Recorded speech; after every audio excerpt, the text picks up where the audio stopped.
Before I start the video, I would like to point out that this video is not about the general public in Japan or China. What I would like to say is that this is all about the national level. This is about the relationship between South Korea and other countries. This is not about how South Korean people don't like certain group of people. In early 2000, when you are looking at South Korean news, we can see that majority of the news handles Japan in such a negative light. Majority of South Korean people actually hated when Japan claimed that certain islands that belong to Korea actually belongs to Japan, or when Japan actually ignores about the compensation issue about the time that Japan invaded South Korea. So the relationship between South Korea and Japan was really bad. It was all-time low. And let's look at the stats. There has been actually a lot of surveys in early 2000s about what countries do South Koreans hate the most. And you can see that from this stat that Japan is actually one of the top countries that South Korean people don't like. And I do remember that it was about the time that I was in elementary and middle schools, and I did hear a lot of teachers saying stuff that can actually provoke anti-Japan emotions.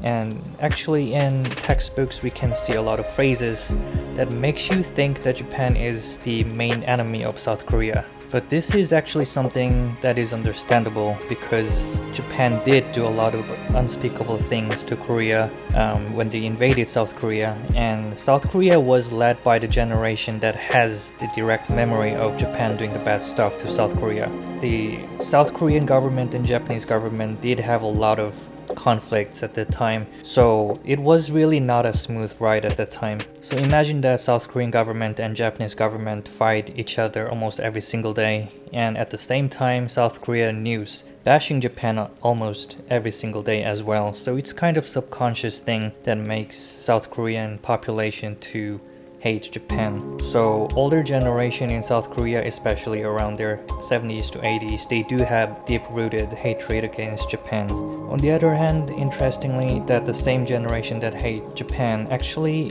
they're okay with China. Now thinking back, the relationship between China and South Korea was okay back then, especially about the diplomatic and economic cooperation was pretty good at that time. But in recent years, Japan and China and the perception from the South Korean people has changed a lot. When you're looking at the recent surveys, we can see that the younger generations of South Korea and their perceptions towards Japan became a lot better. Means a lot of younger generations in South Korea, they do like Japan. And on the other hand, that same younger generation in South Korea and their perceptions to China became a lot worse. And when you're looking at the older generation still has a lot of hatred against Japan, we can see that there has been a lot of difference in generations and how they view the countries. The perception about China is becoming a lot worse and worse from 2010s and post-COVID time, and even right now we can see that the younger generation of South Korean, regardless of their political support, they do think that China is giving a lot more damage to South Korea than Japan. And there has been the reason why this generation of South Korean people think that. And the first was the deployment of THAAD system to South Korea. THAAD is basically a missile defense system, and it was going to be installed to one of the US base that is in South Korea, and this defense system includes the radar as well. So in terms of Chinese perspective, I do understand that China doesn't like that, because that means United States want to install a radar that can basically oversee China as well. So this is kind of understandable that China doesn't like this decision from South Korea. But the problem is that China didn't just oppose or make diplomatic move. Instead, they decided to look down on South Korea and South Korean government and blackmail a lot of South Korean companies that are doing business in China. So at the end, looking at how China is trying to looking down on South Korea and trying to ignore as if South Korea is just part of China, that gets a lot of South Korean to get angry. So around this time is when the South Korean companies that were doing business in China, they suffered a lot of loss because Chinese government imposed some restrictions against South Korean companies. And us South Korean looking at how Chinese government is trying to blackmailing South Korean companies, and how Chinese government trying to interfere with South Korean government's decision. And looking at all of these, I think this is the point when the government and South Korean people in general, they really got pissed off about the attitude of Chinese government.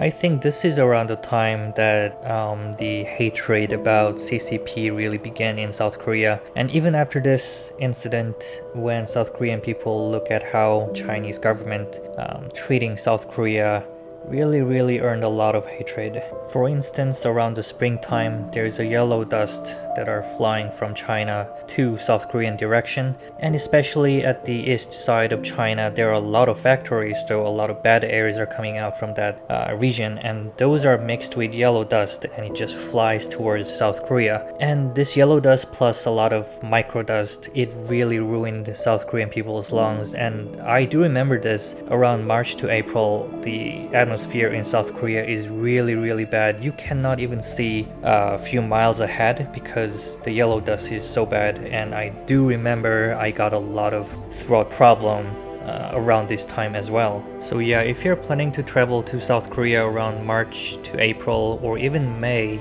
definitely please be aware that the atmosphere is really bad. I think in recent years it got a little better, but it's still a lot worse than a lot of people expect. So please have that in mind, that the atmosphere in South Korea is not really beautiful around that time of year. But anyway, about this matter, South Korean government did make some statement to Chinese government, but of course Chinese government really didn't say anything about this. They did not make any movement about this matter, so this really pissed off a lot of South Korean people once more. And needless to say, at around COVID time, South Korean people's perception against China, it became really worse. But I don't think this is only for South Korean.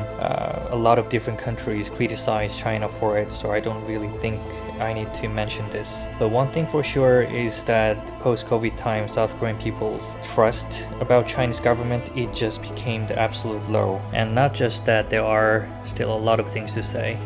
One of the aspect is the Chinese tourists that are visiting South Korea. They cause a lot of troubles in South Korea, and it ultimately caused a lot of suffering of Chinese people living in South Korea because they just established bad reputations. Plus, there were times that a lot of Chinese, especially the rich Chinese people, trying to purchase the lands and real estates in South Korea, especially at the Jeju Island. And it really caused a lot of disturbance and confusion because after Chinese people gained the majority of the lands in certain district, the building price really skyrocketed and the real estate market really got ruined. So when this happened, South Korean people thought that, oh, China is trying to control South Korea by gaining access to the real estate. And there are other things. I think this is really never ending. It keeps coming. But there were times that China claimed that some of South Korean culture or South Korean tradition belonged to China. And this was around 2010 and mid 2010s. I think that was a time when China was deploying a very aggressive diplomatic strategy, and they were trying to fight with America and trying to influence all over the world. But it really didn't work. I think all it did was